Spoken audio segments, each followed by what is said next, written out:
Hyderabad expansion start చేసినప్పుడు చాలామంది so called ఆర్గనైజేషన్లో బెస్ట్ టీం నన్ను అప్రోచ్ అయితే కూడా నేను సింపుల్ ఏం చెప్పినా అంటే I have my own team అని చెప్తే మీరు ఆంధ్రాలో సర్వైవ్ కాలేదు సార్ అన్నారు. ఓకే సార్ మేము కష్టపడతామని చెప్పిన. ఇప్పుడు కూడా నేను ఏది ఉన్నా మేము ఎస్ఆర్లో ఏ యాక్టివిటీ చేసినా ఫస్ట్ ప్రియారిటీ ఎస్ఆర్ టీంకి ఉంటుంది సార్. అది ఏకలవ్య కావచ్చు,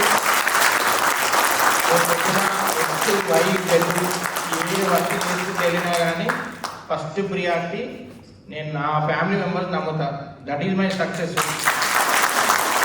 నా సక్సెస్ అన్నది అందరి సక్సెస్. ఇట్లా మేము కొత్త లాంచ్ చేస్తూనే ఉంటాం. మేము డెవలప్ కావాలి, మాతో పాటు మీరు డెవలప్ కావాలి.